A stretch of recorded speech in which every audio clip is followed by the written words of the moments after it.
है? ऐसा होता है क्या? अभी तुम बोले हो कि प्रोटॉन से चार्ज नहीं, अरे करंट नहीं होता है फ्लो, ठीक है, मतलब प्रोटॉन चार्ज नहीं है,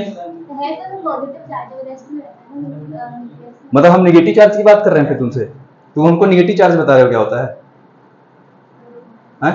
तो पॉजिटिव चार्ज क्या होंगे? कुछ और बताइए, कुछ नया सोचो। चार्ज, आवेश, हिंदी में आवेश बोलते हैं।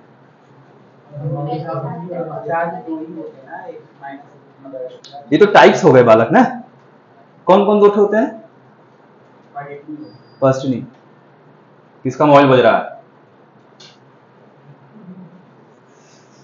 अच्छा तुम्हारा ही बज रहा है। अरे तुम लोग घड़ी में मोबाइल होता है, मोबाइल अलग से भी रखे रहते हो, किसका ऐसा घड़ी मोबाइल हो रहा है? तुम सोचो कितने रेडिएशन से घिरे पड़े हो, चला दिमाग कहां से काम करेगा, दिमाग में तो रेडिएशन जा रहा है। अभी पढ़ाएंगे इसमें, ठीक है, किस तरीके से मोबाइल फोन काम करता है। चार्ज बताइए। देखो चार्ज बालक एक तरीके का एक फिजिकल क्वांटिटी है, चार्ज फिजिकल क्वांटिटी है? फिजिकल क्वांटिटी क्या होता है? वाह, अति सुंदर। अच्छा भौतिक राशि क्या होता है? नहीं जैसे नहीं बताइए, अगर कोई मतलब पूछ दे कि भाई आप, अच्छा फिजिक्स में हम लोग जितने भी टर्म यूज करेंगे वो सबके सब फिजिकल क्वांटिटी होंगे। अब जो भी जितने भी हेडिंग पढ़ते हैं या जो भी नाम आप सुनते हो फिजिक्स में, वो सभी के सभी फिजिकल क्वांटिटी होते हैं। कभी ये जानने की कोशिश की फिजिकल क्वांटिटी होते क्या है, किसे बोलेंगे फिजिकल क्वांटिटी? जिनको मेजर कर सकते हैं। All measurable quantity is called physical quantity. जिसको भी आप केमिकल को, कैसा केमिकल भाई? अब कोई भी केमिकल है तो उसको किस में नापोगे? उसका वॉल्यूम कुछ होगा, यही होगा ना, लिक्विड फॉर्म उसका कुछ वॉल्यूम होगा, तो उसको वॉल्यूम मेजर करेंगे हम ना, केमिकल थोड़ा मेजर करेंगे। किसकी? अरे केमिस्ट्री नहीं पढ़ रहे हैं, फिजिक्स पढ़ रहे हैं, फिजिकल प्रॉपर्टी की बात करेंगे। तो जितने भी मेजरेबल क्वांटिटी है उसको क्या बोला जाएगा? Physical quantity. अब आप सोच के देखना, फिजिक्स में हम लोग वही टर्म पढ़ते हैं जिसको मेजर किया जा सकता है, जैसे लेंथ हो गया, एरिया हो गया, वॉल्यूम हो गया, फोर्स हो गया, वेलोसिटी हो गया, एक्सेलरेशन हो गया, जितने भी टर्म पढ़ोगे सबके सब क्या होंगे? मेजरेबल क्वांटिटी होंगे। जैसे तुम लोग ऐसा बोलते हो ना यार कि इसके अंदर जैसे सीढ़ी चढ़ना हो गया, कुछ लोग एकदम मस्त बिंदास आते हैं, कुछ लोग थक जाते हैं आते आते, बीच में स्टे करते हुए आते होंगे, रुकते हुए मस्त, एक फ्लोर चढ़ते होंगे, पानी पीते होंगे, फिर दूसरा फ्लोर चढ़ते होंगे, तब क्या बोलते हैं इसके अंदर स्टेमिना बहुत कम है। जो तुरंत चला आता है इसका मतलब उसके पास स्टेमिना क्या है? ज्यादा है। लेकिन क्या स्टेमिना को मेजर कर सकते हैं? नहीं किया जा सकता, इसलिए स्टेमिना फिजिकल क्वांटिटी नहीं होता। जितने भी मेजरेबल क्वांटिटी होंगे वो फिजिकल क्वांटिटी होंगे। हम चार्ज पे आते हैं, तो चार्ज वाला एक तरीके का फिजिकल क्वांटिटी होता है जिसके कारण किसी भी दो बॉडी के बीच में या तो अट्रैक्शन होगा या तो रिपल्सन होगा, उसको बोला जाता है उसको बोला जाता है चार्ज। ठीक है, तो यहां हमारे सिलेबस में जो है पढ़ने चल रहे हैं चार्ज की प्रॉपर्टी, तो प्रॉपर्टीज ऑफ चार्ज बिठा दें सब। तो प्रॉपर्टीज ऑफ चार्ज के बारे में बात करते हैं। यहां से आपको एक क्वेश्चन जरूर रहेगा,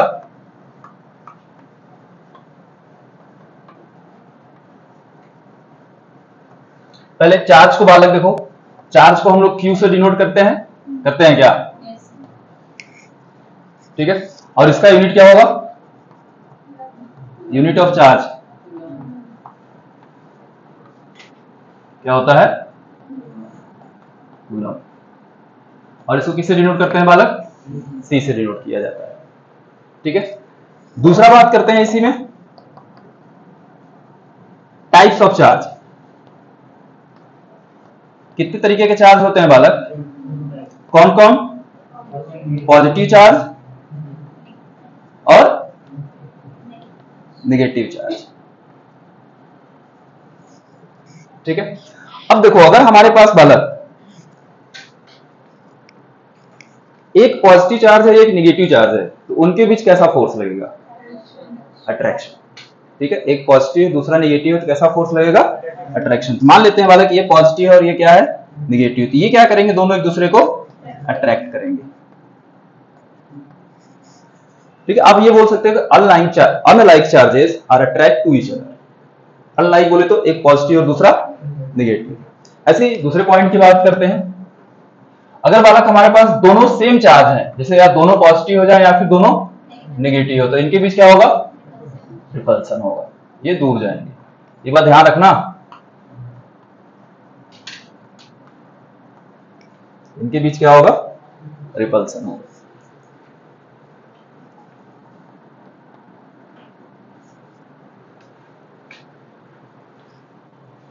चलिए, अगला पॉइंट रहेगा जो आपको पूछा हुआ है।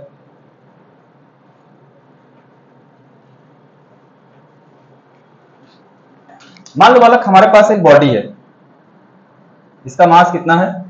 m। सपोज करते हैं एक बॉडी है जिसका मास कितना है? m। अब आप जानते हो, अगर किसी बॉडी से अगर हम इलेक्ट्रॉन निकालते हैं, ठीक है, तो उसमें पॉजिटिव चार्ज आता है कि नेगेटिव चार्ज आता है? पॉजिटिव चार्ज आता है। अगर इलेक्ट्रॉन लेता है तो नेगेटिव चार्ज आता है। ठीक है। मान लेते हैं कि एक बार इसने क्या किया, अपना चार्ज किसी को दे दिया, सॉरी एक इलेक्ट्रॉन किसी को दे दिया, तो इस पे एक पॉजिटिव चार्ज आएगा। ठीक है, ये अलग कंडीशन हो गया। एक बार क्या करते हैं, ये किसी से इलेक्ट्रॉन ले लिया, तब इसका मास सपोज करते हैं कितना हो जाएगा? इस पे नेगेटिव चार्ज आ जाएगा।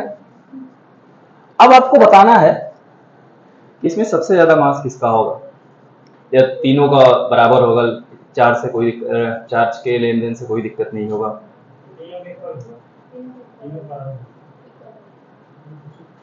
कैसे?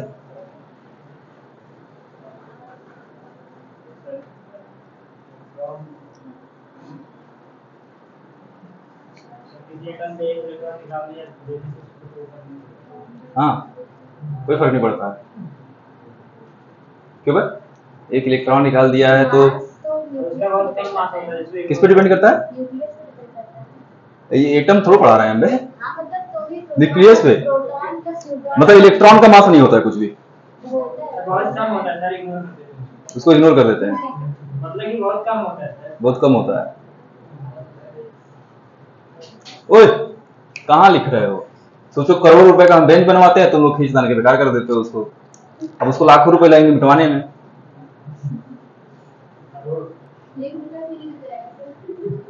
कल आगे कर देना, ठीक है? तो सब पे कर देना। एक बेंच का कितना लोगे?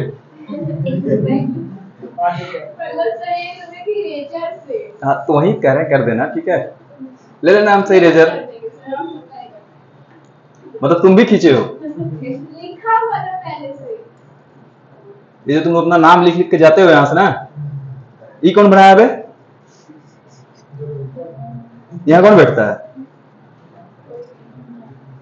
और ये सब लड़कियों की कलाकारी है जिस हिसाब से बना हुआ है।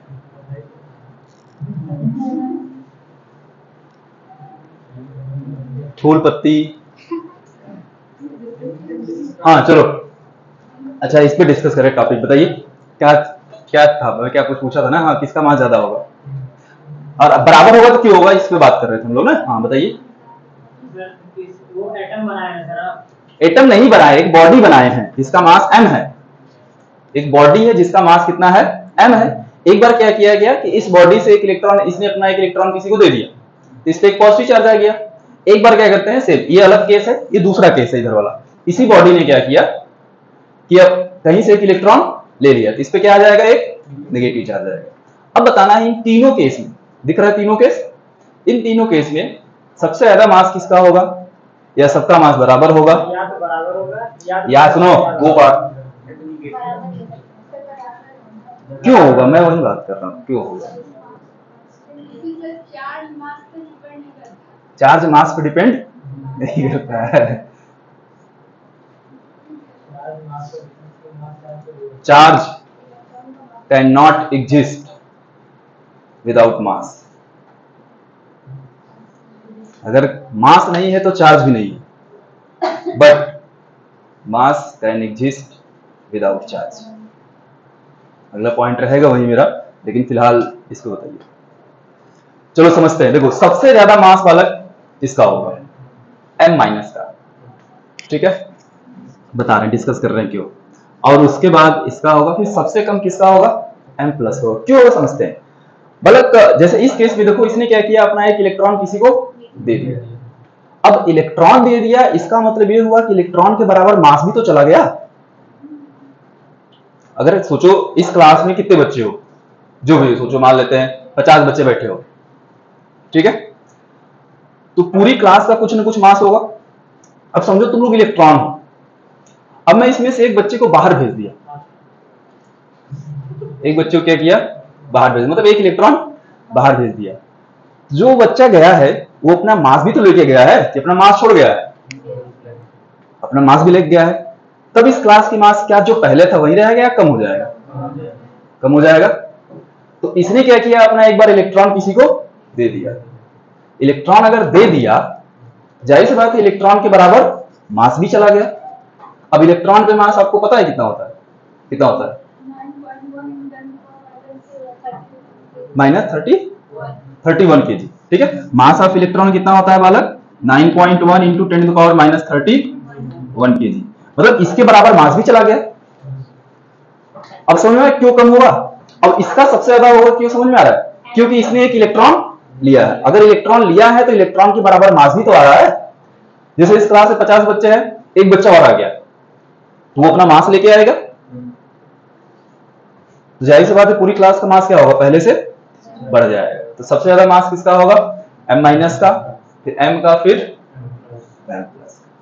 अच्छा इसमें क्वेश्चन देखो और तरीके से कैसे बन सकता है। सपोज करते हैं एक बॉडी है जिसका मास m है, ठीक है। एक बार इसने क्या किया, अपना एक इलेक्ट्रॉन लूज किया, एक बार क्या किया इसने, अपना 2 इलेक्ट्रॉन लूज किया। अब बताओ सबसे ज्यादा मास किसका, m का। समझ में आ रहा है, कुछ भी अगर करता है इधर उधर तो कर लेंगे आप।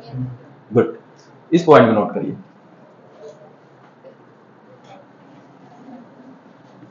अच्छा मैं एक पॉइंट और लिख दे रहा हूं यहां पे कि charge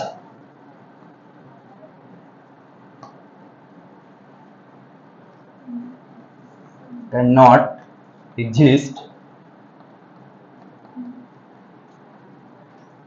without mass, but mass can exist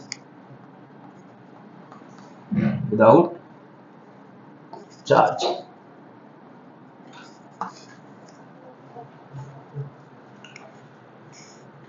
उधर दिख रहा है बालक, देख लेना इधर टेढ़ा होके, तो लिख लो खुद से।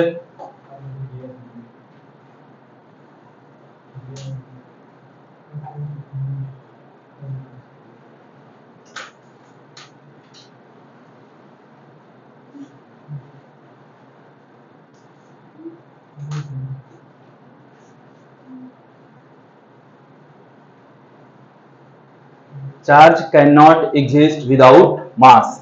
जहां मास नहीं होगा वहां चार्ज नहीं होगा, लेकिन मास बिना चार्ज के एग्जिस्ट कर सकता है। जैसे आप हो, तुम्हारा मास है, लेकिन क्या है तुम चार्ज हो नहीं है, आप चार्ज फिर भी, लेकिन मास है आपका।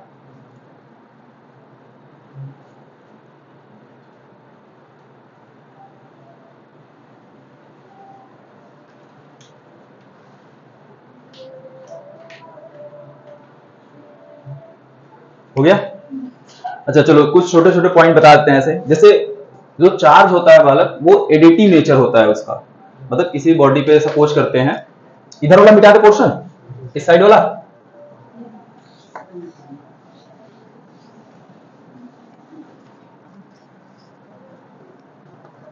जैसे मान लेते हैं एक बॉडी है, इस पे चार्ज Q1 है, यहाँ Q2 है, यहाँ Q3 है, तो इस पे टोटल चार्ज कितना होगा,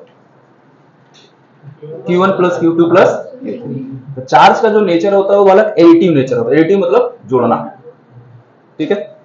चलिए इसको नहीं बता रहे हैं, ये छोटा सा पॉइंट है। मेन इंपॉर्टेंट पॉइंट पे आते हैं हम लोग, क्वांटाइजेशन ऑफ चार्ज।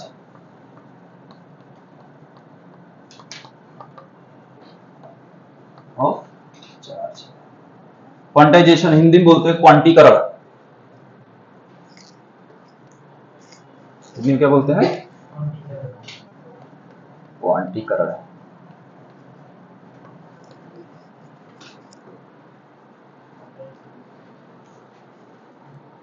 चलिए इसको डिस्कस करते हैं थोड़ा सा। बालक अगर मैं पूछूं कि आप बताओ किसी भी बॉडी पे मिनिमम चार्ज कितना हो सकता है? किसी भी बॉडी पे मिनिमम चार्ज कितना हो सकता है?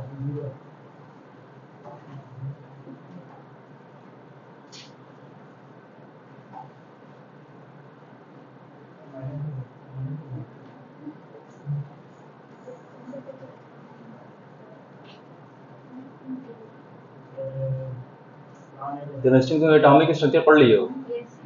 वाह, नहीं पढ़े?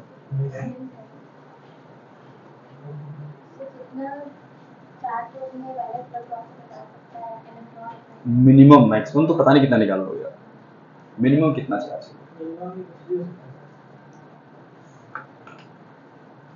एक बार बोल दिए हो ना, अभी शांत रहो कि गलत बोले हो पहला, सही बोले तो भी रहो और लोगों को जवाब आने दो।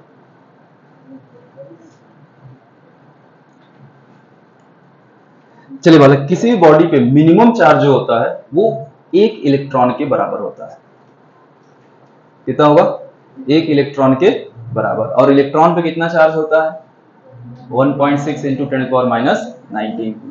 ये होता है किसी बॉडी पे मिनिमम चार्ज। इससे भी छोटा चार्ज अपने यहाँ एक डिस्कवर कर लिया गया है, क्वार्ट्ज, नाम सुने होंगे क्वार्ट्ज का, लेकिन अभी आपके सिलेबस में आया नहीं इसलिए उसकी बात नहीं करेंगे, ठीक है। लेकिन अभी तक हम ये जानेंगे कि किसी भी बॉडी पे मिनिमम चार्ज कितना हो सकता है? 1 इलेक्ट्रॉन के बराबर। चलिए, मिनिमम चार्ज कितना हो सकता है बालक? 1 इलेक्ट्रॉन। इलेक्ट्रॉन किस तरीके से दिखाते हैं?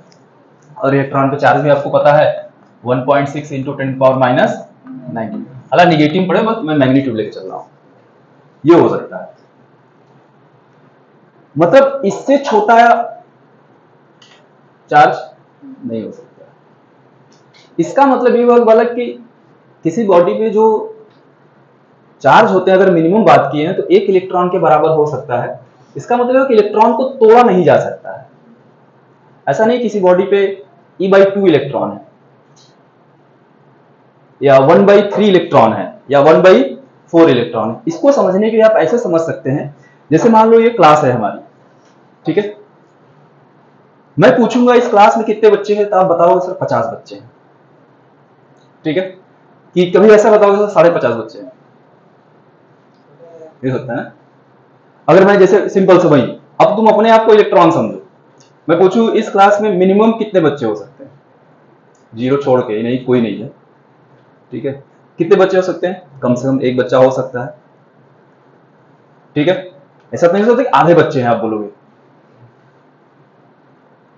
या 1/4 बच्चा है, 0.3 बच्चा है, ऐसा बोला जा सकता है? नहीं। यही सेम काम इलेक्ट्रॉन पे लगाना है, ठीक है। तो किसी भी बॉडी बालक 1 इलेक्ट्रॉन के बराबर चार्ज हो सकता है, या तो 2 इलेक्ट्रॉन के बराबर चार्ज हो सकता है, या 3 इलेक्ट्रॉन हो सकते हैं, 4 इलेक्ट्रॉन हो सकते हैं, 5 इलेक्ट्रॉन हो सकते हैं। कभी भी फ्रैक्शन में इलेक्ट्रॉन एग्जिस्ट नहीं करता है, ठीक है। इसको समझने के लिए सिंपल सा यही तरीका है कि आप समझो क्लास में बच्चे हैं, अब अपने आप को इलेक्ट्रॉन समझो। तो क्लास में 1 बच्चा हो सकता है, 2 बच्चा हो सकता है, 3 बच्चा हो सकता है, 4 बच्चा हो सकता है। ऐसा नहीं कि 4.5 बच्चे हैं क्लास में, पॉसिबल है नहीं। मतलब आपको तोड़ा नहीं जा सकता, आपको काटा नहीं जा सकता है। उसी तरीके से इलेक्ट्रॉन है, इलेक्ट्रॉन को भी तोड़ा नहीं जा, क्योंकि ये मिनिमम है, इससे कम नहीं हो सकता है। इसका मतलब इसको हम डिवाइड नहीं कर सकते हैं, ठीक है। तो मान लेते हैं किसी बॉडी पे अगर बालक देखो, अगर 2 इलेक्ट्रॉन है तो उस पर चार्ज कितना होगा? 2e के बराबर। 3 इलेक्ट्रॉन है तो 3e के बराबर चार्ज होगा। 10 इलेक्ट्रॉन है तो 10e के बराबर होगा। n इलेक्ट्रॉन है तो n। तो किसी बॉडी पे चार्ज जो होता है बालक, वो किसके बराबर होता है? n e के बराबर होता है। इसी को बोला जाता है क्वांटाइजेशन। अच्छा, अब आप देखोगे इसको बालक बुक में ये प्लस माइनस में लिखा होता है। अब अगर इलेक्ट्रॉन दिया है तो प्लस रहेगा, लिया है तो माइनस। अब देखो, जब भी अगर तुम लोग पढ़े होगे एटम के बारे में, इलेक्ट्रॉन जब भी निकलते हैं तो एक इलेक्ट्रॉन निकल सकता है, दो इलेक्ट्रॉन निकल सकता है, कभी ऐसा पड़ा आधा इलेक्ट्रॉन निकल रहे हैं या 1.5 इलेक्ट्रॉन निकल रहे हैं? पॉसिबल है? नहीं है। ठीक है, ये होता है क्वांटाइजेशन ऑफ चार्ज। इसका मतलब ये हुआ बालक कि जो n है ये कभी भी फ्रैक्शन में नहीं हो सकता है। ठीक है, तो n की वैल्यू कितना, 1 हो सकता है, 2 हो सकता है, 3 हो सकता है, कहां तक जाएगा, n तक जाएगा। बात समझ में आ रही है? इसको नोट करिए।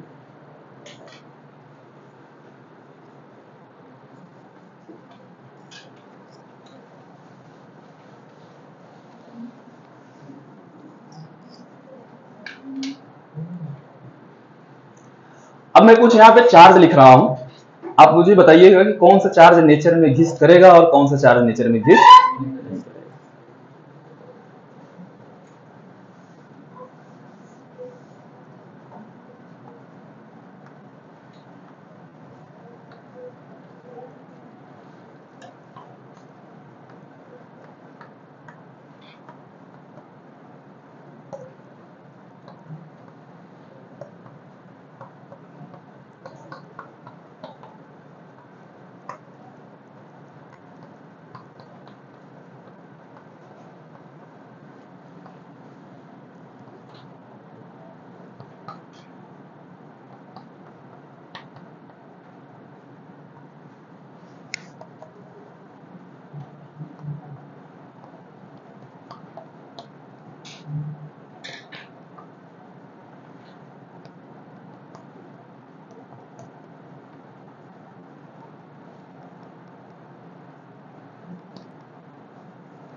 चलिए, इन पांचों से बताइए कौन सा चार्ज नेचर में एग्जिस्ट करेगा और कौन सा चार्ज नेचर में एग्जिस्ट नहीं करेगा।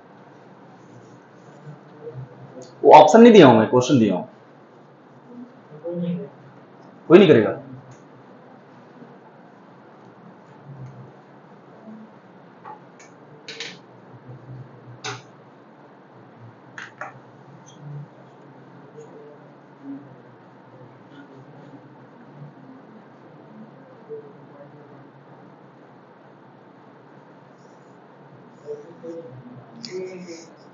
कोई नहीं करेगा।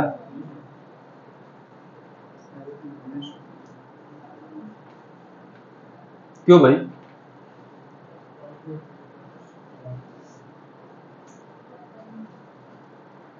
क्या किए, कैसे, मतलब बताया? डिवाइड कर दिए, तो उससे क्या पता चला?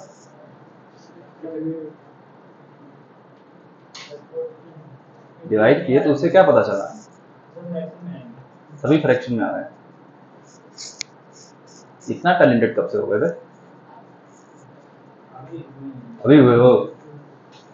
तो इतनी बड़ी गलत फहमी बताओ मन में पाल के बैठे हो।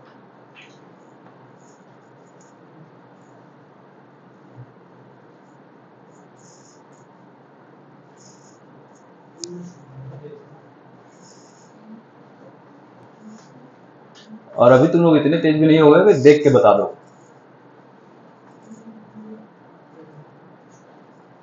पता चल रहा क्या करना चाहिए? फॉर्मूला भी पढ़ा है, Q is equal to any, n is equal to क्या होगा बालक तब, Q बाई ई। एन की वैल्यू निकालो, Q आपको दिया हुआ है यहाँ पे, E इलेक्ट्रॉन का चार्ज आपको पता है, डिवाइड करिए। देखिए जिस केस में n हमारा एक इंटीजर आएगा, इंटीजर समझ रहे हैं, मतलब एक जैसे 1 2 3 4 ये सब क्या है, इंटीजर है। जिस केस में n की वैल्यू इंटीजर आएगा वो चार्ज नेचर में एग्जिस्ट करेगा, जिस केस में n की वैल्यू फ्रैक्शन में आएगा वो चार्ज नेचर में एग्जिस्ट नहीं करेगा। अब बताओ, पहला उठाओ Q, डिवाइड करो, देखो कितना आ रहा है।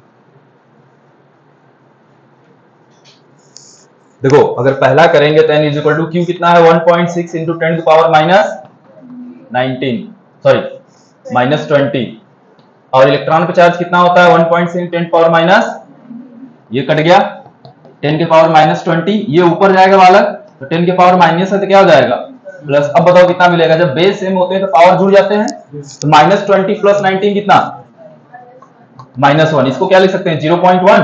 अब बताओ क्या इंटीजर है ये, फ्रैक्शन में आएगा, ठीक है ये नहीं करेगा।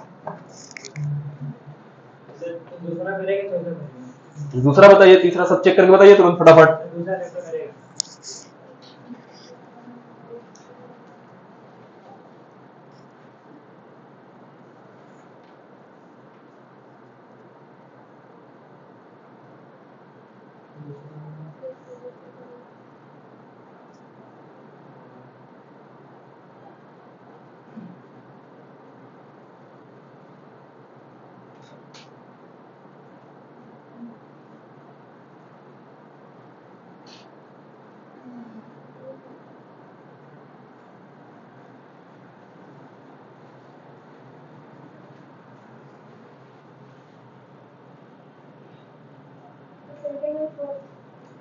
सेकेंड और फोर्थ,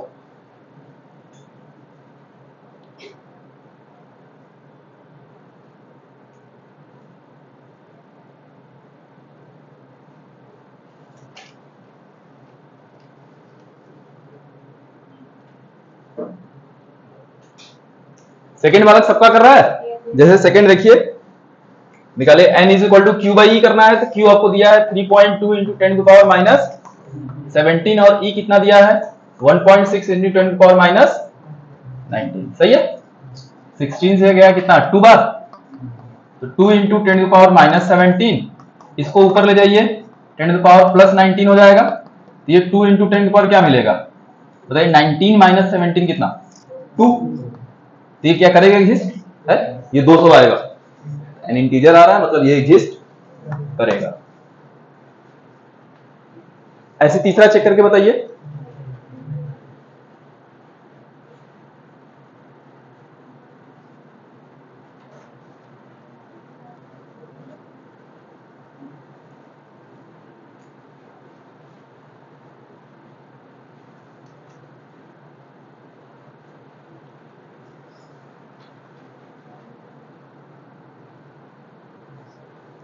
थर्ड देखिए इसी तरीके से बालक, ये फर्स्ट हो गया, सेकेंड हो गया, थर्ड देखिए n इज इक्वल टू क्या करेंगे 1.6 into 10 power -22 upon 1.6 into 10 power -19, ये कैंसिल हुआ, इसको ऊपर लेके जाइए तो क्या मिलेगा 10 के पावर -22 इंटू 10 के पावर +19, कितना आ जाएगा बालक 10 पावर -3, नहीं एग्जिस्ट करेगा, 1 अपॉन 1000 आ जाएगा, ये थर्ड वाला भी एग्जिस्ट नहीं करेगा। फोर्थ बताइए, ये वाला मिटा दे, फोर्थ करेगा कि नहीं करेगा, नहीं करेगा,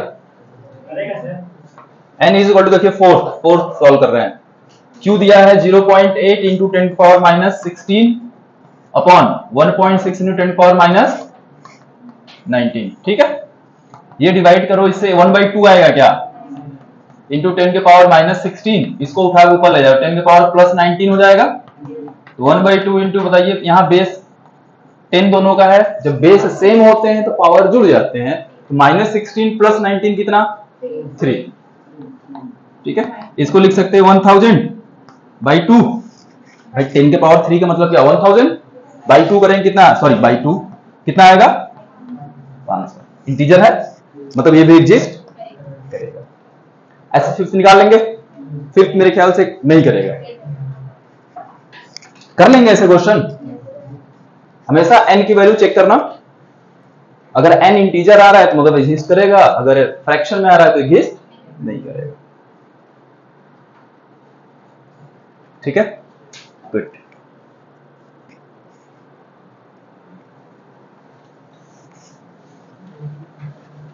मिटाने वाला पूरा,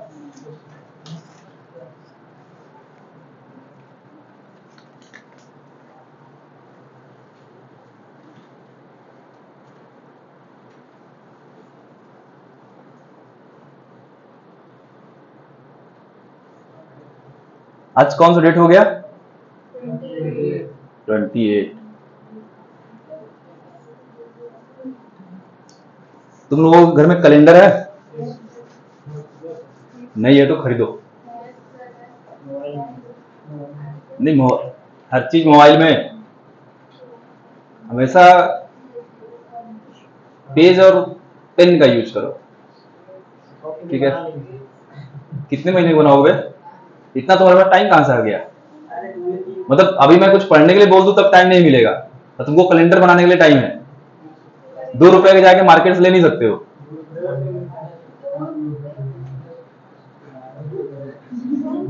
कहा भाई 18 सेंचुरी में चल रही होगा कि 2 रुपए बहुत ज्यादा हो गए, 2 रुपए कम हो गए, चलो 5 रुपए का मिलेगा, चलो 10 रुपए मिलेंगे, वाह बढ़िया वाला लेंगे। अच्छा हो गया तुम लोगों का। कैलेंडर लीजिए, सामने दीवार वो आता है, एक ही में पूरा, एक ही पेज पे पूरा रहता है सभी मंथ का, ठीक है। उसको दीवार पे चिपकाइए जहां आप पढ़ते हैं, और डेली कट करो डेट, तब तुम्हारे माइंड में घुसेगा इतने दिन बचे हैं, ठीक है। अब वो समय है कि कैलेंडर लो और डेली डेट को क्रॉस करो और डेली गिनो। एक बार गिन लोगे तो आइडिया लग जाएगा कितने दिन बचे हैं, डेली काटते जाओगे उसमें से। तो कट करना शुरू करो और कैलेंडर पे लिखोगे तो बगल में स्पेस रहता है, और लिखो वहां पे कि तुमने इस दिन कौन सा चैप्टर पढ़ा, फिजिक्स, केमिस्ट्री, बायो, ठीक है। इतना स्ट्रेटजी बनाना होता है ऐसा, बिना स्ट्रेटजी और प्लानिंग के सिलेक्शन नहीं होंगे।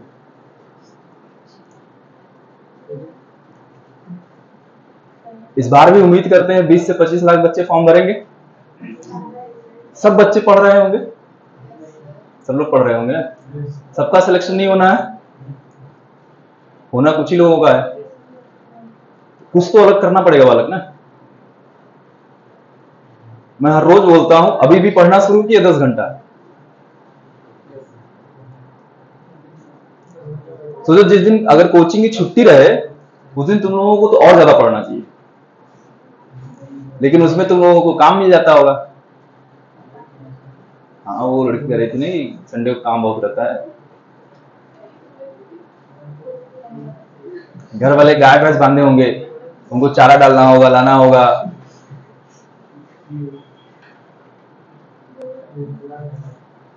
अच्छा तुम लोग सोचो पढ़ने के लिए आए हो, ठीक है, पढ़ने के लिए आए हो ना। अब सोचो पढ़ाई जिस चीज के लिए आए हो उसके अलावा सारा काम हो रहा है, जिस चीज के लिए आप आए हो उसको छोड़ के बाकी सारा काम हो रहा है। सही कह रहे हैं? बस पढ़ाई नहीं हो रहा होगा, बाकी कोई भी काम नहीं रुक रहा होगा।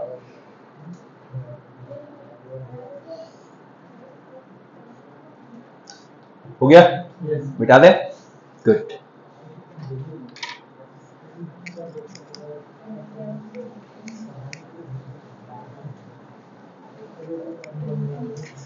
चलिए वाले प्रॉपर्टीज ऑफ चार्ज खत्म करते हैं। अब बात करते हैं किसी बॉडी को चार्ज कैसे किया जाए, वेज ऑफ चार्जिंग।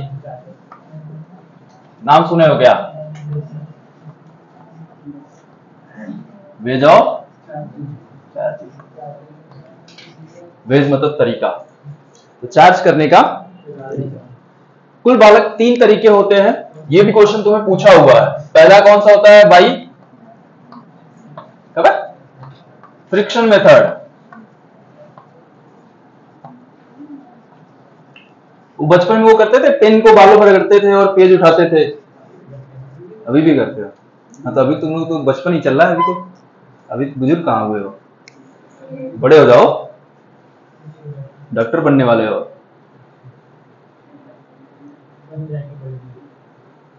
टेंथ तक बच्चे रहते हैं, ठीक है, 10th के बाद बच्चे नहीं रहते हैं। 10th के बाद बच्चे तो वो जीवन साथी खोजने लगते हैं इस समय के। 10th या 9 से ही खोजना शुरू कर देते हैं सब, और पहले से। अब के बच्चे तो और जल्दी बड़े हो जा रहे हैं। अभी रोड पे उधर चले जाओ किसी दुकान पे, देखो कि बच्चे स्कूल का ड्रेस पहने हुए मस्त फूकते हैं, समझे। अब ये जो काम करना था बाद में, अब वो मजा वो पहले ले रहे हैं, तो आगे कर उसका मजा आएगा? आगे नहीं आएगा। इसलिए बोलते हैं हर चीज का एक समय होता है, वो अगर अपने समय पे हो तब मजा आता है। बदल अभी फेफड़ा खराब कर ले रहे हैं। चलो, बाई फ्रिक्शन मेथड आप बचपन में खूब किए होंगे बालक, पेन को बालों में रगड़ते थे, फ्रिक्शन करने सिंपल सा। अगर दो बॉडी को बालक अगर हम फ्रिक्शन करें, रगड़े, तो क्या होता है, एक पे पॉजिटिव चार्ज आ जाता है और दूसरे पे नेगेटिव चार्ज आ जाता है। ये सिंपल तरीका होता है बाई फ्रिक्शन मेथड। दूसरा मेथड होता है बालक बाई इंडक्शन मेथड। क्या होता है बाई इंडक्शन मेथड।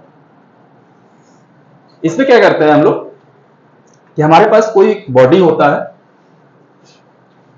और उसको ग्राउंड कर देते हैं, अर्थिंग जिसको बोलते हो, अर्थिंग नाम सुने हैं? ठीक है, कई घरों में भी लोग अर्थिंग का यूज करते हैं, लेते हैं अर्थिंग ना, वायर लाते हैं, जमीन में उसको गाड़ देते हैं। ठीक है, अर्थिंग करेंगे तो अर्थ को बालक हम लोग निगेटिवली चार्ज सपोज करते हैं। अर्थ हमारी क्या है, निगेटिवली चार्ज है। तो वो क्या करता है, उस बॉडी से सभी के सभी पॉजिटिव चार्ज को अपनी तरफ अट्रैक्ट कर लेता है, खींच लेता है। तो उस बॉडी में सिर्फ क्या मिले, नेगेटिव चार्ज बच गए। उस तरीके से बॉडी क्या होता है, नेगेटिवली चार्ज होता है। उस मेथड को बोला जाता है बाई इंडक्शन मेथड। थर्ड आता है बाई कंडक्शन मेथड।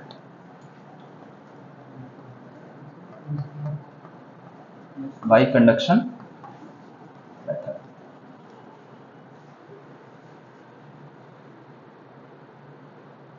ये सिर्फ 3 तरीके होते हैं किसी बॉडी को चार्ज करने का। तुम लोग देखना पीवाईक्यू उठा के, ये क्वेश्चन आया हुआ है। 4 ऑप्शन जैसे बोला था भाई कौन सा मेथड होता है किसी बॉडी को चार्ज करने का। अब इन तीनों में से कोई एक रहेगा। तो ये तीनों तरीका नहीं याद रखना है, बस ये तीनों वैल्यू याद रखना है।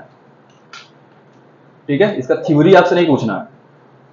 लेकिन इस वाले से क्वेश्चन आते हैं by conduction method. By conduction method में क्या करते हैं बालक, एक हम लोग चार्ज बॉडी लेते हैं और एक अनचार्ज बॉडी लेते हैं। ठीक है, और दोनों के कांटेक्ट में लाते हैं। इसको समझने को है, समझो जैसे मान लेते हैं ये दोनों लड़के हैं। ठीक है, एक को समझो, एक काफी ज्यादा हॉट नहीं बोलेंगे, तुमको बुखार है। ठीक है, इसका टेम्परेचर ज्यादा होगा, बगल वाले का टेम्परेचर कम होगा। इनको कांटेक्ट में लाओ, मतलब जब ये दूसरे को टच करेंगे तो होगा क्या बालक, हीट का ट्रांसफर होगा। कहां से, high temperature to low. Thermodynamics पढ़ लियो केमिस्ट्री में, तो हीट का ट्रांसफर किधर से किधर होता है, high temperature to low temperature. और कब तक होगा, ओए क्या बात कर रहे हो, तब तक होगा बालक जब तक कि दोनों का टेम्परेचर सेम ना हो। उसी तरीके से बालक कंडक्शन मेथड होता है। हम लोग दो बॉडी लेंगे, एक चार्ज बॉडी लेंगे और एक अनचार्ज बॉडी लेंगे। ठीक है, और दोनों को कांटेक्ट में लाएंगे। तो जब कांटेक्ट में लाएंगे तो बालक क्या होगा, चार्ज का ट्रांसफर होगा। किधर से किधर होगा, वैसे high potential to low potential होता है, लेकिन अभी पोटेंशियल की बात नहीं की है तो हम उसकी बात नहीं करते हैं। ठीक है, ऐसे समझिए कि जिसके पास ज्यादा चार्ज होगा उसमें से चार्ज का ट्रांसफर होगा जिधर चार्ज नहीं है। कब तक होगा चार्ज का ट्रांसफर, जब तक कि दोनों पे सेम ना हो जाए चार्ज। कुछ इस तरीके से कंडक्शन मेथड में बता रहा हूं। जैसे मान लो बालक हमारे पास दो बॉडी है, ए और बी। सपोज करते हैं इस पे कुछ पॉजिटिव चार्ज है, मान लेते हैं 1 2 3 4 5 6 पॉजिटिव चार्ज है। और ये चार्ज बॉडी है, ये अनचार्ज है, इस पे कोई चार्ज नहीं है।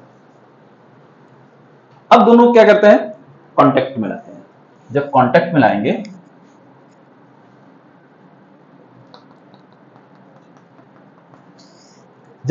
में लाएंगे बालक तो क्या होगा, चार्ज का ट्रांसफर होना शुरू होगा। उसके बाद इनको जब अलग करेंगे आप, क्या कर दिया जाए, अलग कर दिया जाए। जब अलग करेंगे तो आप देखेंगे कि जो दूसरा बॉडी था वो भी क्या हो गया होगा, चार्ज हो गया। और कितना, जितना चार्ज इस पे टोटल, अब देखो जब कांटेक्ट में आए तो टोटल चार्ज कितना, दोनों मिला के 6 ही है। ठीक है, जब अब अलग करेंगे तो दोनों क्या होंगे, इक्वल चार्ज होंगे। इक्वल चार्ज मतलब कितना, 3 चार्ज इस पे और 3 चार्ज इस पे। इस तरीके से इस पे तो चार्ज था ही और साथ में इस पे भी क्या हो गया। तो देखो जो बॉडी बी अनचार्ज था, क्या वो भी चार्ज हो गया। ये होता है बाई कंडक्शन मेथड। हिंदी में इसको चालन विधि बोलते हैं। ठीक है, तो यहां से क्वेश्चन पूछे जाते हैं। आपको भी क्वेश्चन करा रहे हैं, इसको नोट करिए तो बताते हैं। क्या वाला इलेक्ट्रॉन ट्रांसफर हुआ था ना, एक पॉजिटिव चार्ज ट्रांसफर हुआ है। नेगेटिव होगा ना सर? कहाँ पे? नेगेटिव चार्ज ट्रांसफर होता है, पॉजिटिव। नहीं, तुम एटम पे चली जा रहे हो, एटम की बात नहीं कर रहे हैं, ये बॉडी है।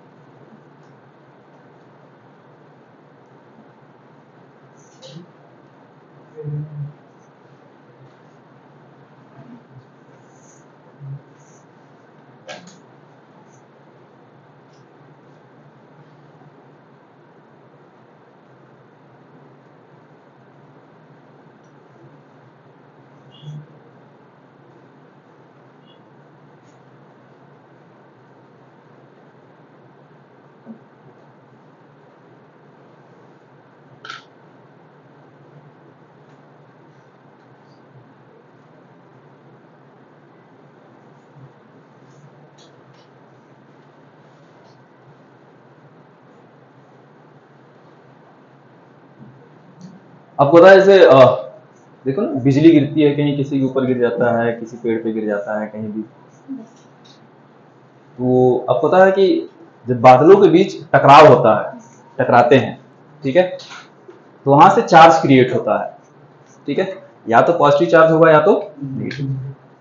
और जब टकराते हैं तो जाहिर सी बात है फिर लाइटनिंग भी होगी, ठीक है। तो जो लाइट पॉजिटिव चार्ज होगा उसमें से, और कुछ क्या होगा उसमें से, नेगेटिव चार्ज होगा। तो सपोज करो किसी चीज कभी इंसानों के ऊपर भी गिर जाता है, इसलिए बोला जाता है कभी भी पेड़ के नीचे ना खड़ा रहें, मना किया जाता है। वो इस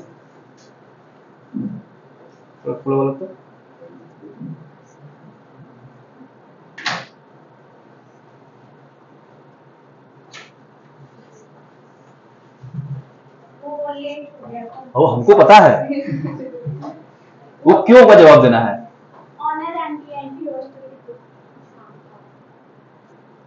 अच्छा चलो, बाद में तुमसे मिलेंगे तब। काम कहाँ रहा, तुमको गाली दी होगी, तुम तो खोजते रहते हो थोड़ा कम मिले ऑनर। चलिए कोई नहीं।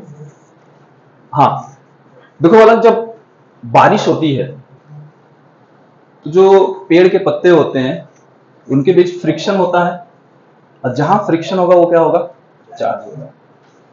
तो इस तरीके से पेड़ क्या होता है, चार्ज हो जाता है। अगर पेड़ पॉजिटिव चार्ज हुआ तो उस पर नेगेटिव चार्ज आगे गिरेगा, जो भी लाइटनिंग है नेगेटिव वाला गिरेगा, ठीक है। अगर पेड़ नेगेटिवली चार्ज हुआ तो पॉजिटिव गिरेगा। कभी कभी इंसानों के ऊपर भी गिर जाता है, ठीक है। अब बाहर कभी है तो बारिश हो रही है तो फ्रिक्शन हो रहा है कहीं ना कहीं शरीर में आपके, जब फ्रिक्शन हो रहा है तो आप क्या होंगे, चार्ज होंगे। एक बात ध्यान रखना, बचने का तरीका होता है सिंपल सा।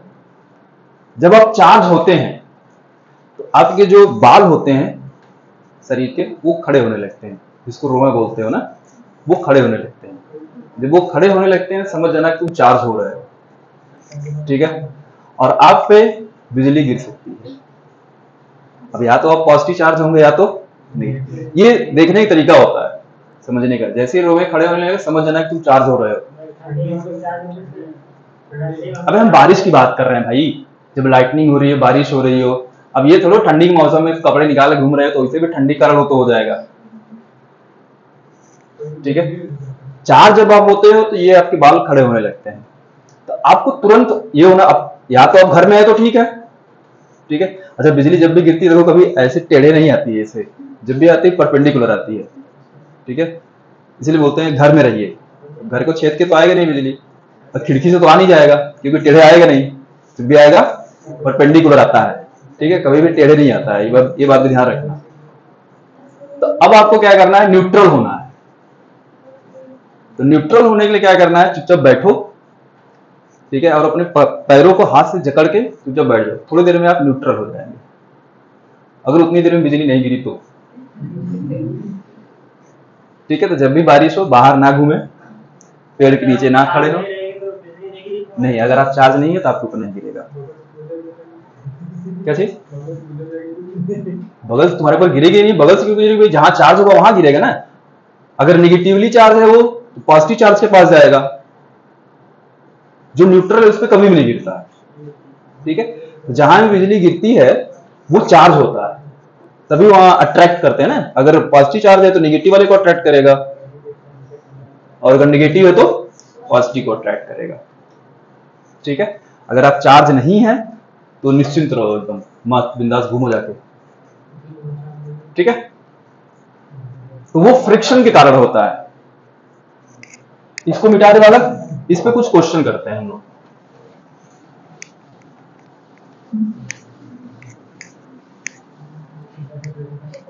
मान लेते हैं हमारे पास 3 बॉडी है, एक बॉडी ए है, दूसरा बॉडी बी है, एक तीसरा बॉडी।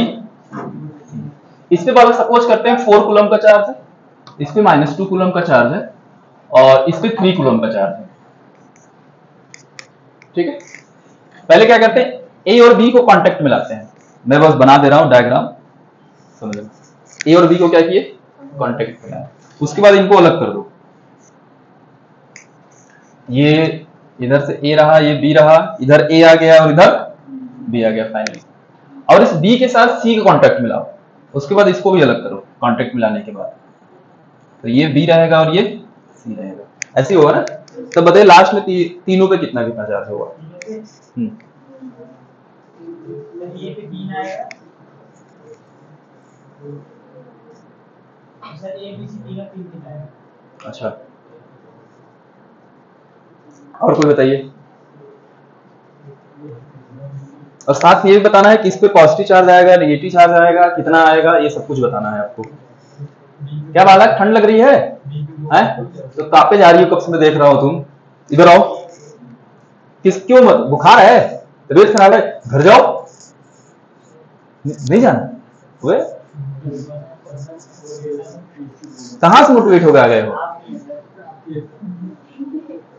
कब से वो कांपे जा रही है बैठ के, बताइए। इसके कारण है, इसको बंद कर देंगे तो बहुत दिक्कत हो जाएगा। हाँ, ए पर +1 और बी सी पर +2। और भी बताइए। तो बालक वहां यहां आ गया क्या, बैठ जाओ। नहीं लगेगा, इसका हवा हमें लग ही नहीं रहा है, तुमको कहां से लगेगा यहाँ।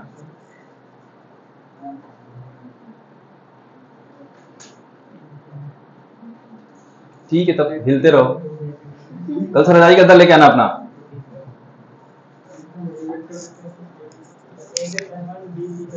वो बस यही तक रहता है, क्लास के बाद खत्म हो जाता है। हाँ, इसको करिए, जल्दी करिए। और भी बताइए बालक।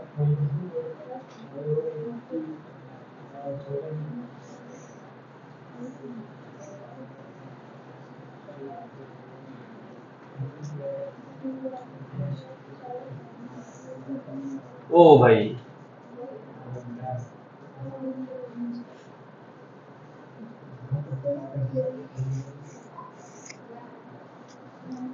तुम लोग दिक्कत है ना, पेज बचाते हो कहीं गलत ना हो जाए, कॉपी की सुंदरता खराब हो जाएगी, ऐसा भी होता होगा।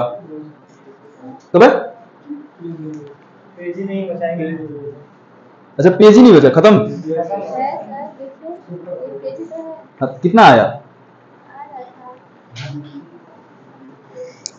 कितना बालक। क्या भाई, ये जो हम बनाए वही बना के बैठ गए हो तुम लोग। करना क्या है। अच्छा, ये तो बहुत बड़ी समस्या है फिर तो। चलो एक क्वेश्चन देखो बालक। अच्छा देखो, यहां पे लाएंगे, ये देखो यहाँ मैंने एरो बनाया, मतलब कांटेक्ट में ला रहे हैं। तो यहाँ पे जब ये आएगा 4 और -2 यहाँ कांटेक्ट में आएंगे, आएगा। चलो एक बार बना ही देते हैं। ये कितना है, 4 कूलम और इस पे कितना है, -2 कूलम।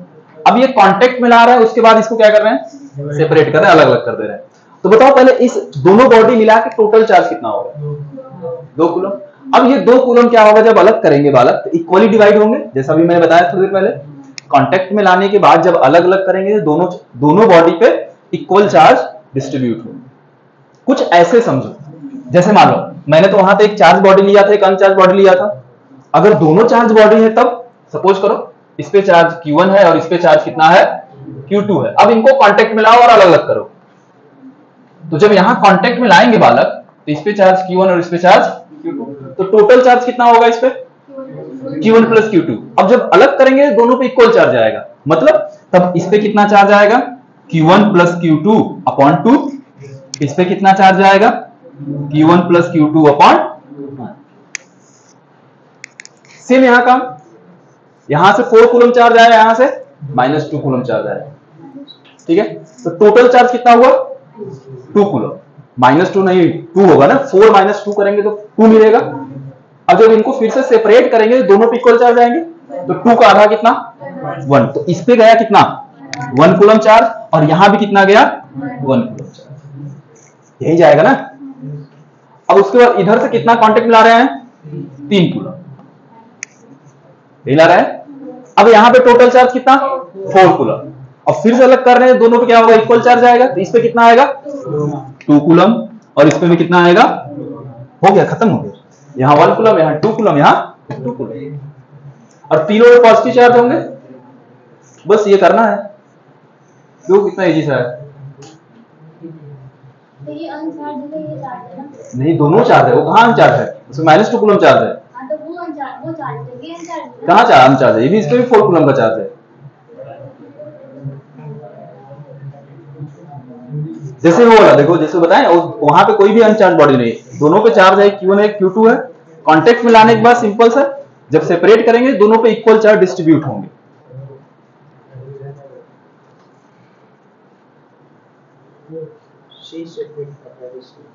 क्या वाला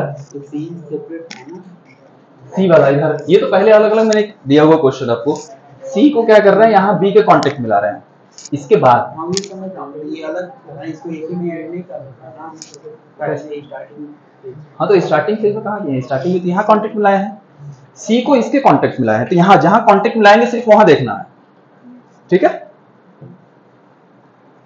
चलिए और क्वेश्चन कराते हैं, देखते हैं, इसको मिटा दें, हो गया।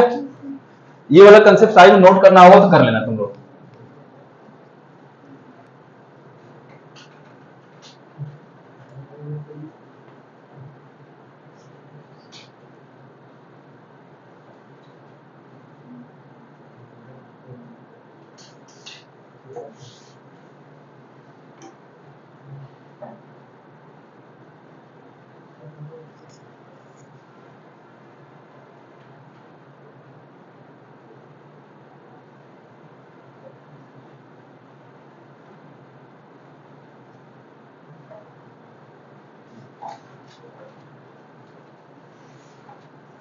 मिटाया अलग।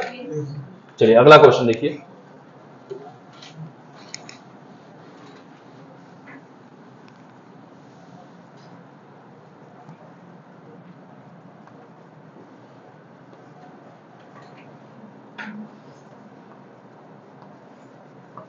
वन कूलम -2 कूलम -3 कूलम, ठीक है। पहले क्या करते हैं बालक, इनको कांटेक्ट मिलाते हैं, ठीक है, बी और सी कांटेक्ट मिलाए, उसके बाद इनको सेपरेट कर दो, ये बी गया और ये सी आया, फिर बी के साथ फिर ए को कांटेक्ट मिलाओ, ठीक है। उसके बाद फिर इनको सेपरेट कर दो, तो इधर ए आ जाएगा, इधर बी आ जाएगा, तब लास्ट में बताना है कितना कितना चार्ज होगा सबको।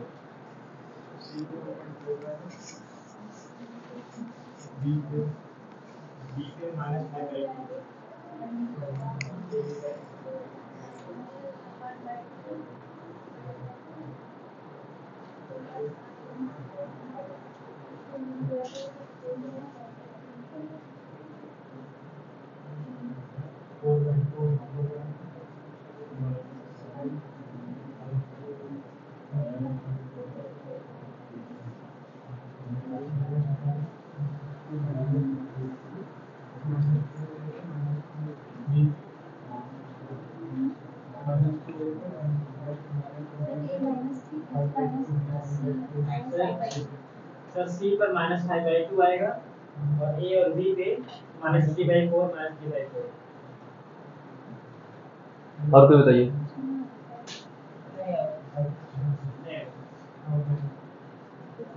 ए पे -3/4, और बी पर बी पर भी -3/4, सी पे -5/2।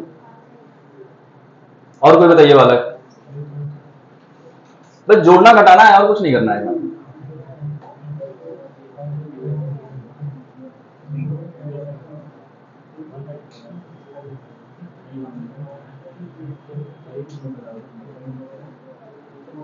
देखो कैसे करेंगे, पहले इनको कांटेक्ट मिला रहे हैं, तो यहाँ देखते हैं बी और सी के, यहाँ कितना आएगा -2 कूलम और यहाँ कितना आएगा -3 कूलम।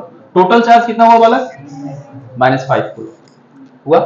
अब जब इनको सेपरेट करेंगे तो इक्वल चार्ज जाएंगे, डिस्ट्रीब्यूट होंगे दोनों पे। तो अगर ये -5 कूलम है तो आधा आधा करो, कितना होगा? -5/2 -5/2।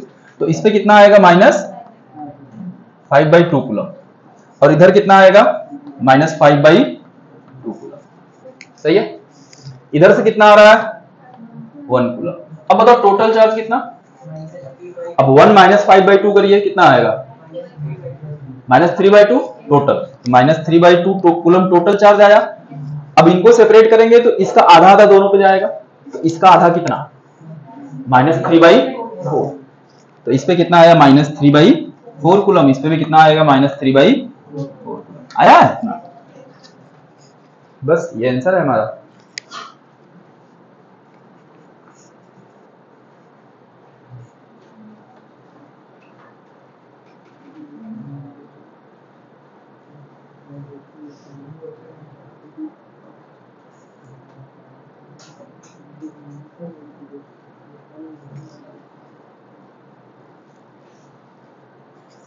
कर लेंगे ऐसे क्वेश्चन।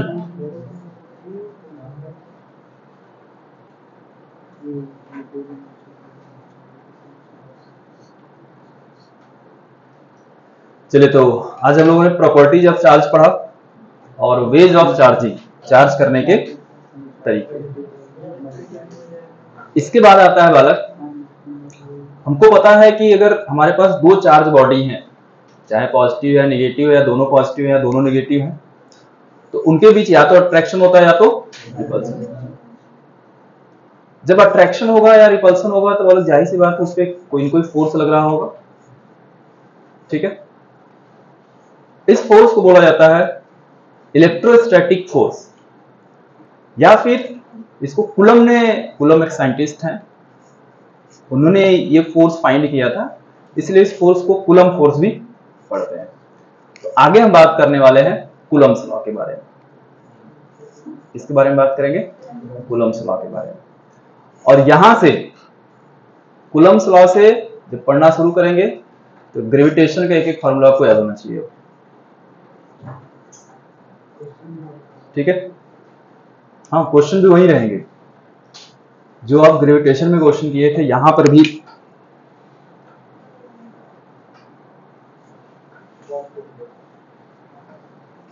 धन्यवाद। हाँ, ग्रेविटेशन के भी सारे क्वेश्चन यहां करेंगे हम लोग, इसलिए एक एक चीज आपको पता होना चाहिए। देखो वाला एक चीज और, थोड़ा सा हम चार्ज के बारे में बात करते हैं। इसमें हमने रेस्ट चार्ज के बारे में हमको पढ़ना है इस चैप्टर में।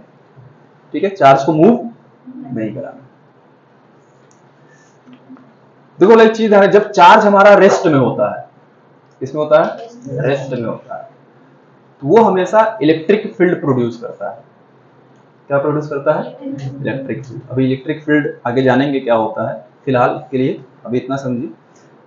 जैसे इलेक्ट्रिक फील्ड होता है बालक, जैसे हमने ग्रेविटेशनल फील्ड पढ़ा था, किसी बॉडी के चारों तरफ का एक ऐसा क्षेत्र जिसके अंदर कोई दूसरा बॉडी आता है तो उस पर फोर्स लगता है, उस रीजन को क्या बोलते हैं? Gravitational field. ऐसे ही इलेक्ट्रिक फील्ड होता है। अब वहां पे बॉडी था जिसका मास था, अब यहाँ चार्ज की बात करेंगे। किसी भी चार्ज के चारों तरफ का एक ऐसा एरिया, ऐसा रीजन जिसके अंदर अगर कोई दूसरा चार्ज पार्टिकल आता है तो उस पर फोर्स एक्सपीरियंस होगा, उस रीजन को बोला जाता है इलेक्ट्रिक फील्ड। तो कोई भी बालक अगर चार्ज रेस्ट में है तो वो क्या प्रोड्यूस करेगा? Electric field. इसलिए इस चैप्टर में हम लोग इलेक्ट्रिक फील्ड के बारे में पढ़ते हैं।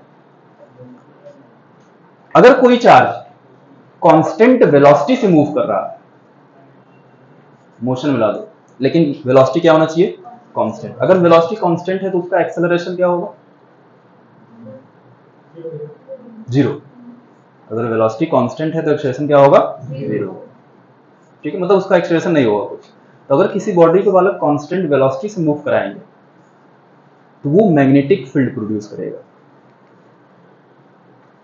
ठीक है, क्या प्रोड्यूस करेगा? Magnetic field. आगे हम लोग पढ़ेंगे मैग्नेटिक फील्ड, तो आप देखोगे कि हम लोग हमेशा वेलोसिटी की बात करेंगे, वहां पे हमेशा चार्ज को मूव कराया जाएगा। इस चैप्टर में चार्ज को हमेशा रेस्ट में रखेंगे। जब मैग्नेटिक फील्ड पढ़ेंगे तो चार्ज को मूव कराया जाएगा और कांस्टेंट वेलोसिटी से मूव कराया जाएगा। अब अब अगर चार्ज को एक्सेलरेट कर दें, अगर हम कांस्टेंट वेलोसिटी से नहीं चलना है, क्या करना है, उसको एक्सेलरेट करते हैं। अगर चार्ज को हम एक्सेलरेट करेंगे तो वो इलेक्ट्रोमैग्नेटिक वेव प्रोड्यूस करेगा। इलेक्ट्रोमैग्नेटिक वेव का नाम सुने हैं आप लोग? ठीक है। तो वो कब प्रोड्यूस होता है? जब चार्ज एक्सेलरेट हो। तीनों बातें याद रहेंगी। चार्ज रेस्ट में है तो क्या प्रोड्यूस करेगा? Electric field. अगर कांस्टेंट वेलोसिटी से मूव कर रहा है तो मैग्नेटिक फील्ड प्रोड्यूस करेगा, और अगर एक्सेलरेट हो रहा है तो इलेक्ट्रोमैग्नेटिक वेव। अगर एक्सेलरेट हो रहा है तो इलेक्ट्रोमैग्नेटिक वेव होगा, कांस्टेंट वेलोसिटी से होगा मैग्नेटिक फील्ड, और अगर रेस्ट में है तो इलेक्ट्रिक फील्ड। उल्टा कहां बोले? इलेक्ट्रोमैग्नेटिक वेव जानते हैं?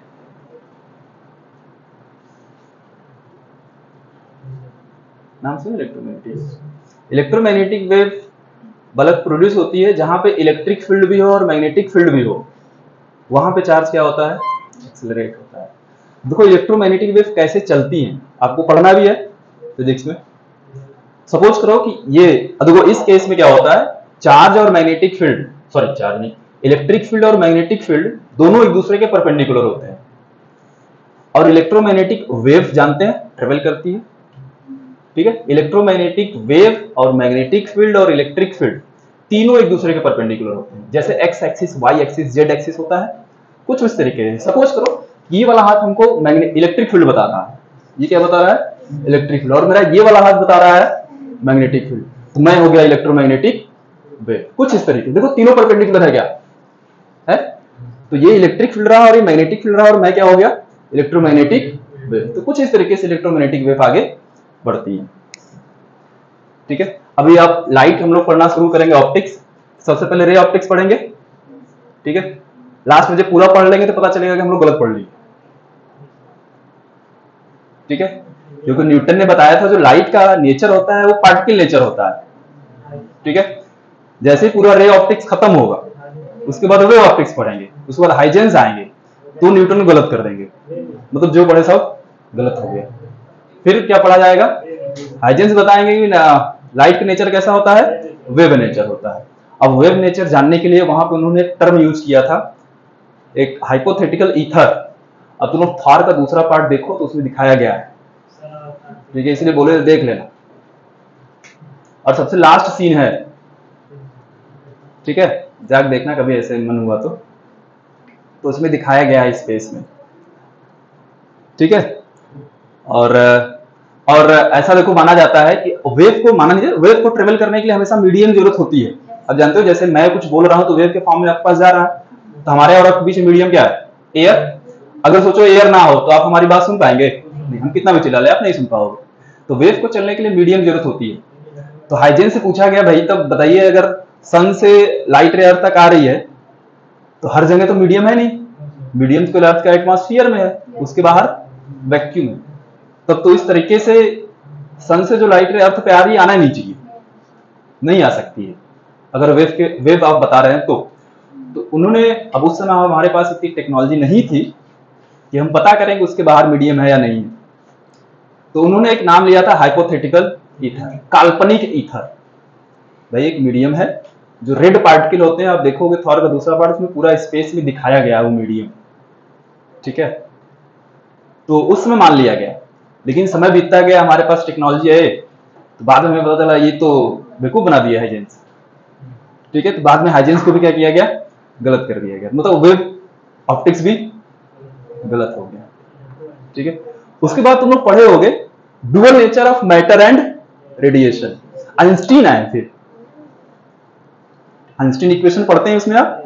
ठीक है, तो डुअल नेचर इसीलिए रखा गया है, जैसे क्वांटम थ्योरी आप पढ़े हैं, उसमें छोटा सा टर्म है जिसको आप प्लैंक कांस्टेंट में पढ़े होंगे ना, क्वांटा सुने? ठीक है, उन्होंने ये बताया कि लाइट का डुअल नेचर ऑफ, इसलिए बोला गया लाइट का दोनों नेचर होता है, पार्टिकल नेचर भी होता है और वेव नेचर भी होता है। जहां पे लाइट की जैसे जरूरत होती है वो नेचर ले लेता है। ठीक है, फिर समय बीतता गया, मैक्सवेल आए, उन्होंने इनको भी गलत कर दिया।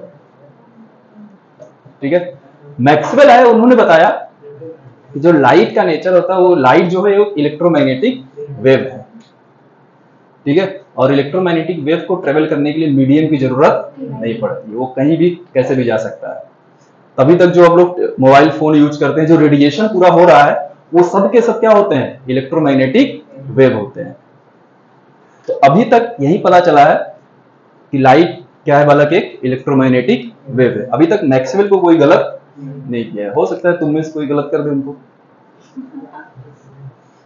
ठीक है। तो जैसे लाइट की लोग डेफिनेशन पूछते हैं, लाइट को डिफाइन करिए, तो आप क्या बताते हो? आप क्या बताओ? लाइट भाई एक प्रकार की एनर्जी है जिसके कारण जो हमको किसी भी चीज को देखने में हेल्प करती है। ये लाइट का डेफिनेशन तो ना, ये तो लाइट की प्रॉपर्टी है। लाइट को आज तक डिफाइन ही नहीं किया गया। आज तक हम समझ ही नहीं पाए हैं कि लाइट एक्चुअली में है क्या, ठीक है। तो लाइट को डिफाइन नहीं किया गया है, क्योंकि लाइट को आज तक भी हम नहीं जान पाए कि लाइट एक्चुअली में है क्या। अभी भी इस पे लोग लगे पड़े हैं लाइट को जानने के लिए। इसलिए देखो, अब पहले तो लोग मून पे भेजते थे सैटेलाइट, अब सन के अराउंड भेज रहे हैं। पता है अपने यहाँ भी छोड़ा गया है आदित्य L1, ठीक है, पहुंच जाएगा तो बताएंगे। चलिए, तो आज के लिए बस इतना है। कल की क्लास मिलेंगे वाला तो हम लोग कूलम्स लॉ पढ़ेंगे। थोड़ा आप पढ़ के आइएगा, मजा आएगा। और पढ़ के क्या, अगर तुम ग्रेविटेशन भी पढ़ लोगे तो भी अच्छा समझ में आएगा, ठीक है।